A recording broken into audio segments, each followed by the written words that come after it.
If you've been following what's happening with social media, the big social media giants have perfected and engineered the science of understanding human reactions, understanding how your neurotransmitters work and understanding how your hormones work. And we as a society today have become more or less of an outrage society, a victimhood society. And if you missed my last video talking about victimhood, I highly recommend you check that out. I'll leave a link below this video. And so what most people are doing today is what Viktor Frankl talks about. They are reacting as opposed to responding. They aren't logically and rationally doing due diligence on stuff they read.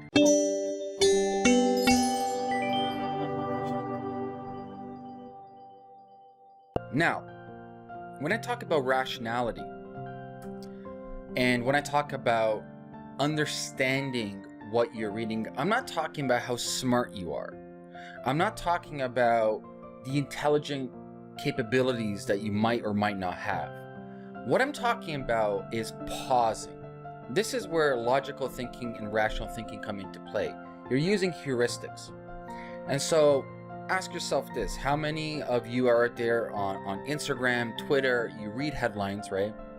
And right away you think this is accurate. And I'm the first one to admit I've done this many times. You know, we're human.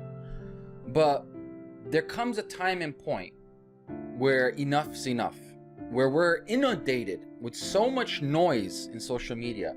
Every second people are spending time on their phone. Every second they're addicted to that dopamine high. Every second they want validation for other human beings. Remember, we are pressurized by human cognitive biases. And these biases have evolved for millions of years of evolution. And at some point they served us as a beneficial factor in human evolution. But with technology today, it's actually a disability. Owen E. Wilson, a famous biologist, states, "We have Paleolithic emotions, medieval institutions, and godlike technologies. Our emotional DNA, our hardware, our epigenetic methylation has not caught up to where technology is today. And we have literally become zombies and slaves to technology." Now, technology itself is innate. It's like a tool. So it has no principles. Like, you know, Buddhism talks about this. It's not good or evil. It's a tool in front of you. This is a tool. It's how you understand the tool. It's how you frame the tool. It's how you appreciate both the double-edged sword, that the tool can be good and the tool can be evil, both at the exact same time. It's a duality. And so I just want to go through like simple processes that anyone can use. I don't want to dive in deep. I don't want to make this complicated. Just simple heuristic processes to use when it comes to understanding what you've just seen or read. So number one,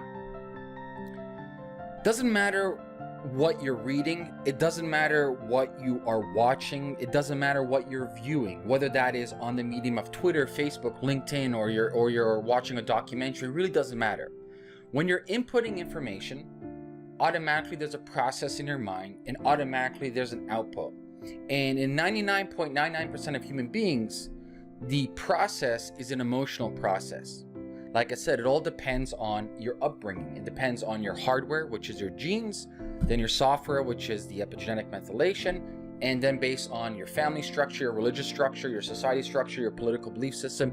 This ingredients within the recipe creates your output from a reactionary standpoint, right? You look at today between left and right.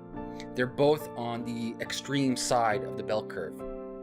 And you look at people even in the dietary camp, veganism versus, let's say, carnivores right now. They're both on the far spectrum and they are emotionally charged. And no matter what facts you put in front of either or, they refute those facts, right? That's a confirmation bias, we call it, where you'll cherry pick data points just to confirm your own theories. This is the process that all human beings go through. You know, you have your experiences, opinions, people's facts, data, and through your own experiences of life and through your own experience of life, you automatically put out an output. However, what we want to do is we want to eliminate, and this takes time, we want to eliminate the natural reactive process into the output to a rational thinking process. Now, the only difference is the delta, which is time. We give some examples. You are in the camp of veganism, and you read something that goes against it. Automatically be like, no, that's wrong. As opposed to understanding the process of, hey, here is some interesting information in front of me. Maybe I'm wrong for some things. It's not black and white. There's no black and white. There's no black and white in politics. There's no black and white in dietary lifestyle choices. Human beings are not black and white. We're many shades of gray and very complex creatures. And so you receive this new data point. It can be like, hey, you realize that some, meat is actually beneficial for a lot of people, or you realize some vegan foods they're eating might be unhealthy, etc. As opposed to just automatically diving into your emotional response system, you actually pause. That's the first step. You pause and you don't do anything. You let it ruminate. You pause and you think about it. Now hold that thought in your mind about pausing. These are like 3 key things I like to do when it comes to rational thinking. And so going back to the vegan example, you read something, and before you do anything, before you automatically become a keyboard warrior, this is fucking retarded and this person doesn't know what I'm talking about, you pause. And it's gonna be hard. Trust me, it's gonna be really hard. But you pause and you just let it be. You let what you've read or watched sink in, and then you go through these 3 simple processes. The number one, the first process, I think it's the most important process. It's an excellent process that counteracts your cognitive biases that you have, is detachment. This is why a lot of psychedelics are really good at this. Actually, I should make a whole video about the beneficial use of psychedelics for different circumstances in your life. But detachment is one of the best ways to view a certain, let's say, debate or a certain conflict of interest that you have. Because when you're reacting to something, you're reacting from a first-person scenario. You're reacting from my own emotional response because you have your identity. See, this all goes back to ego, right? The only reason why people are validating through confirmation bias is their ego. They'll never come out and say they're wrong. They'll never admit that they're wrong. They're too much attached to their identity of their ego, and God forbid their ego is wrong. And these are masks, as Carl Jung talks about, as Joseph Campbell talks about, as Arthur Schopenhauer talks about. These masks that people wear protect their ego. And so detachment is a good first step when it comes to rational thinking. Now, it's easier said than done. It's like, yeah, I'm just going to attach myself. It's not. It's very difficult. But the point of this video is, I just want you to understand that there are processes. I want you to understand there are systems in place that you can slowly implement over time. So let's say you read the thing about veganism, you instantly get angry because that's your emotional response. That's your ego getting angry because it counteracts your own thesis. And the first thing what you want to do is detach from it. And you just let it sit. Once you've kind of overcome your emotional, instinctual reaction, and that's like it probably lasts like a couple of minutes, then you want to get into the logical thinking, and there's a heuristic, so we're going to go into the next slide. And once you've gone through the logical filtration system, then there's an order of process. We talk about it with Occam's razor, right? What is usually the correct answer is the straightest line, point A, or common sense, more or less. So those are the 3 primary things from like rational logical thinking: detachment, using a logical filtration system, and then there's an order to it. So this is kind of like the filter system, right? You have an issue, going back to the veganism thing, and it can be like, hey, meat is healthy, here's like 1,000 scientists that came out, meta-analysis, etc. Obviously there's variables for that, grass-fed, and how the animals are raised, is it wild caught, etc. But the first thing is like logical thinking based on first impressions, and you make yourself a filtration system. So I'm a firm believer in what Ray Dalio talks about, and it's called triangulating your opinion. Really important to have opinion from different people outside of your camp, so you don't get caught up in your groupthink, you don't get caught up into selective biasism, you don't get caught up within I have to protect my ego at all costs. What matters the most is data. What matters the most is getting to the truth. And as Buddhism states, the truth hurts. But the truth is liberating. The truth gets you to your goal, right? What matters the most is the goal. It's not your ego. What matters the most is getting to the accurate information that will give us the best results.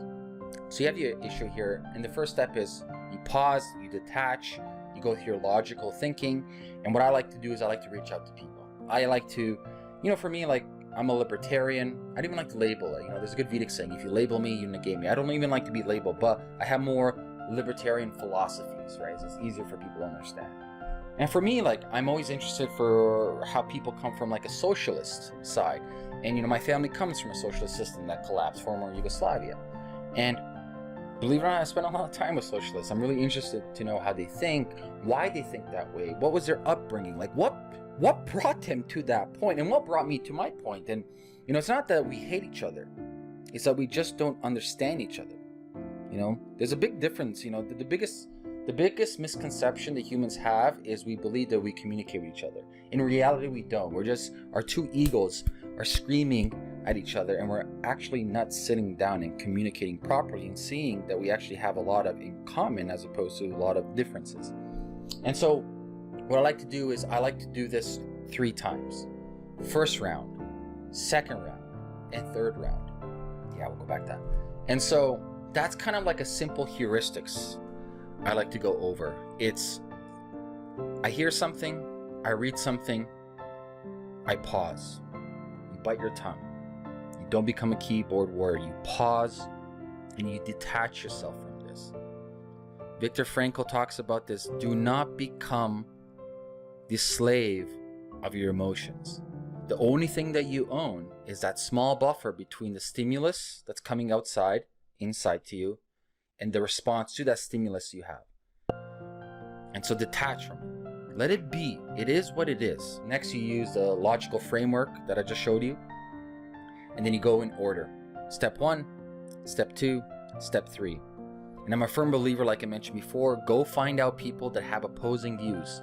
Don't argue with them. Understand where they're coming from. Understand how did they get to this conclusion, you didn't. Why is it that your conclusion is X and their conclusion is Y? Why is that? There has to be some commonality. How did they run their experiment that they came to Y, but you ran your experiment and you came to X? What gives? And dive in deep. I'll leave you with this. There's a lot of books out there to read about critical thinking or logical thinking, but I think Daniel Kahneman's book, Thinking Fast and Slow, is one of the best out there because it combines both heuristical models overlaid with behavioral science. So I think it's one of the best books to read on this subject. It's not going to give you crystal clear answers of like, this is what you're going to do in this situation, but shows you the, system thinking type of processes and why people behave a certain way and why we think a certain way. And what kind of cognitive biases are influencing our decisions. And so remember, guys, don't be outraged. Do critical thinking. Do logical thinking.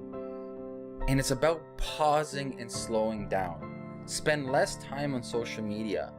And if you find something that automatically triggers you, remember, that's your emotional ego talking. And for you to succeed in whatever you're doing, you must dissolve that ego. Your ego will be the defeat of yourself. And an ego it's not good or bad. It's just a tool. And through your childhood, you build masks that represent your ego.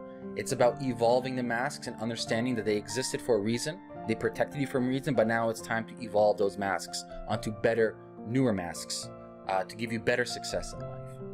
And so pause, reflect, detach, use a heuristical model, talk to people who have opposing viewpoints, and then really build up a new thesis. Okay, guys, if you had any questions, leave your questions and comments below this video. Subscribe to my channel, like, share, and I wish you guys all the best. Peace.